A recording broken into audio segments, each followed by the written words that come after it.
6 signes qui t'avertissent que tu as affaire à quelqu'un de toxique. On aimerait tous penser du bien des gens et ne se méfier de personne. Malheureusement, cela peut parfois nous attirer des ennuis. Les personnes toxiques existent et il y a de fortes chances qu'on en ait déjà tous rencontré une ou deux dans notre vie. Parfois, ces gens ne se rendent pas compte qu'ils font du mal aux autres, mais dans d'autres occasions, ils sont parfaitement conscients du pouvoir qu'ils détiennent sur les autres et font du mal tout à fait volontairement. Heureusement, il y a des indices qui t'indiquent que la personne avec qui tu sors est toxique et que tu devrais te méfier. Avant qu'on te dise quels sont ces signes d'avertissement importants, assure-toi de cliquer sur le bouton pour s'abonner à notre chaîne et active les notifications avec la petite cloche pour être le premier à regarder toutes nos vidéos. Maintenant, fais particulièrement attention à tous les indices qui vont suivre. Ils t'indiquent que tu es en présence d'une personne qui ne te veut pas que du bien. Ces informations pourraient exactement être ce dont tu as besoin actuellement dans ta vie. Numéro 1. Les gens toxiques jouent les victimes. La plupart d'entre nous, nous apitoyons sur notre sort de temps en temps. C'est humain. Nous avons des problèmes, ou alors parfois nous avons tout simplement envie de râler et de nous sentir tristes. Mais tôt ou tard, on s'en sort, on cherche une solution et on regarde vers le côté sympa de la vie. Mais d'autres personnes, elles, sont dans un état constant d'apitoiement. Tu les as déjà rencontrées, j'imagine. Tu connais ou tu as probablement déjà connu quelqu'un qui pensait que le monde entier lui en voulait. Les gens qui se débattent avec une mentalité de victime pensent qu'ils n'ont aucun pouvoir sur leur vie et ils blâment les autres ainsi que les circonstances de tout leur terrible malheur. Surtout, ils ne se remettent jamais en cause et ne sont jamais responsables de rien. Imagine que tu marches dans la rue et que tu vois un homme tomber. Tu te précipites pour l'aider à se relever et tu vois qu'heureusement, il n'a qu'une petite égratignure au genou. Il te remercie et te demande si tu peux l'accompagner à la pharmacie. Ok, tu l'accompagnes à la pharmacie. Il te demande ensuite de l'aider avec une autre corvée et puis encore une autre. Voici un exemple de la manière dont une personne joue un rôle de victime pour contrôler quelqu'un d'autre. Il exploite tes sentiments d'empathie et ta bonne volonté pour voir combien d'argent, de temps ou d'énergie ils peuvent te prendre. As-tu déjà été dans une situation où tu croyais que quelqu'un te devait des excuses, mais à la fin de la conversation, c'était toi qui finissais par t'excuser? C'est une attitude classique de victime qui réussit à retourner la situation à son avantage. Pose-toi donc ces questions. Tu essayes de remonter le moral à quelqu'un qui ne cesse de se rabaisser encore et encore? Tu essayes d'offrir une critique constructive, mais la personne se met sur la défensive? Est-ce qu'on rejette sur toi les problèmes de quelqu'un d'autre? Si la réponse est oui, alors il se peut que tu aies affaire à quelqu'un qui souffre de la mentalité de victime. Numéro 2. Violence psychologique. La violence psychologique est peut-être l'une des formes les plus douloureuses de violence et la meilleure manière de ruiner ton estime de soi.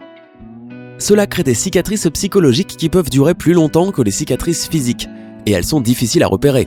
Cela peut te conduire à la dépression, la confusion, au manque de motivation, à la culpabilité et au manque d'estime de soi. Tu peux être victime de violences psychologiques ou d'abus d'une personne que tu aimes sans le vouloir. La violence psychologique peut être verbale. Crier, rabaisser, critiquer et accuser l'autre. Elle peut aussi être plus subtile. Intimider, manipuler ou interrompre brusquement la communication en te laissant dans l'incompréhension. Alors pose-toi ces questions pour savoir si tu es dans une situation de violence psychologique. Tu as l'impression de toujours marcher sur des œufs avec quelqu'un? As-tu l'impression que cette personne te traite comme un enfant? Est-ce que cette personne ridiculise ou ignore régulièrement tes opinions, tes pensées et tes sentiments? Est-ce que cette personne te fait te sentir responsable de tous les problèmes de ta relation? Si tu as répondu oui, tu peux être victime de violences psychologiques. Si tu le peux, éloigne-toi de cette personne. Numéro 3. Menteur pathologique. Personne n'est totalement innocent quand il s'agit de mentir.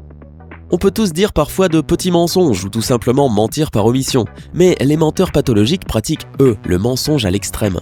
Un menteur pathologique est quelqu'un qui raconte constamment des bobards, généralement dans le but de protéger son image. Ce sont des maîtres de la manipulation et ils peuvent te mentir directement les yeux dans les yeux. Ils ont tendance à être impulsifs, avec un besoin profond d'impressionner.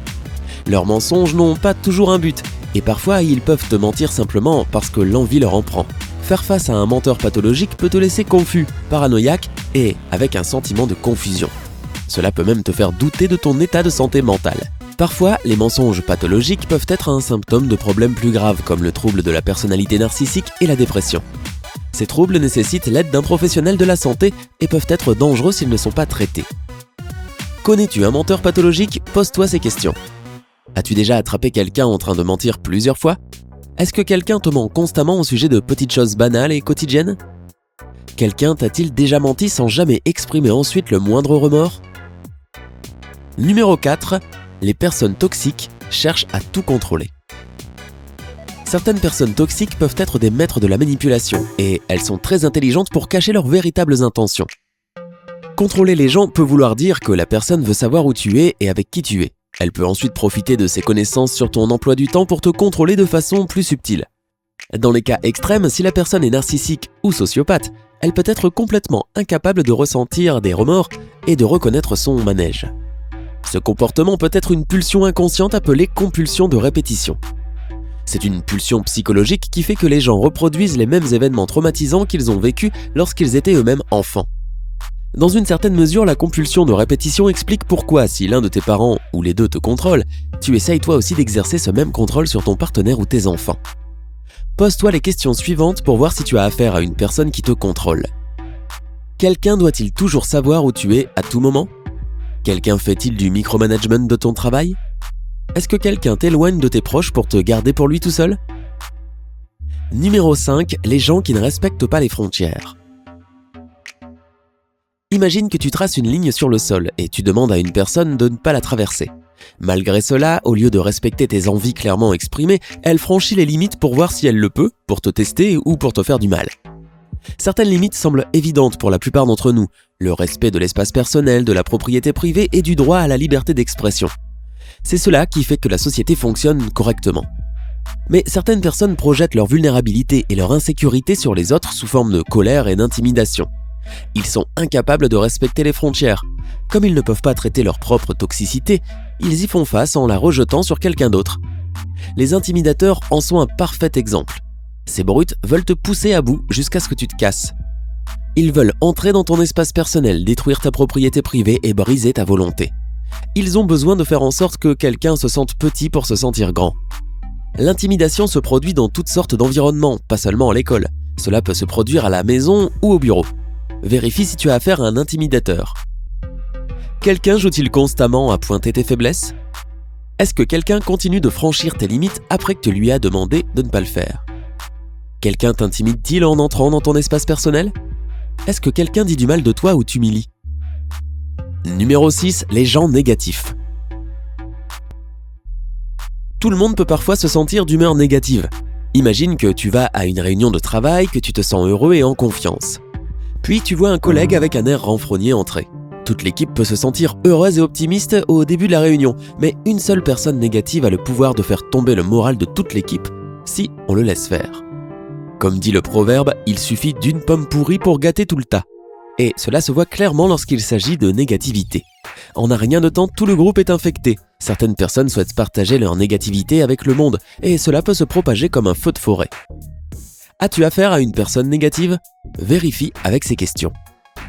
Ton humeur se dégrade-t-elle après avoir interagi avec une personne en particulier? Est-ce que quelqu'un entre dans la pièce et tu te sens immédiatement mal à l'aise? Y a-t-il quelqu'un qui ne raconte pas que des mauvaises nouvelles ou des histoires négatives?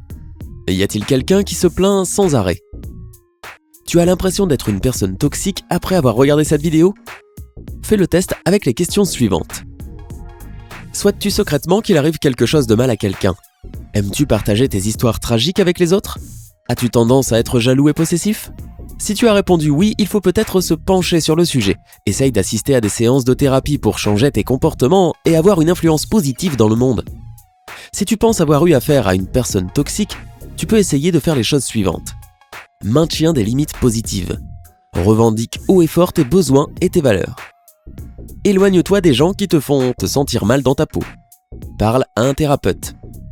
On mérite tous de vivre dans la paix et le bonheur.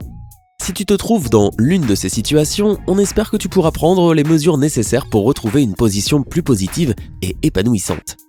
Connais-tu d'autres signaux d'avertissement à prendre en compte? Partage cette vidéo avec quelqu'un dont tu penses qu'il a un risque de toxicité et partage tes pensées dans la section des commentaires. Et s'il te plaît, n'oublie pas de cliquer sur s'abonner pour être toujours au courant de tout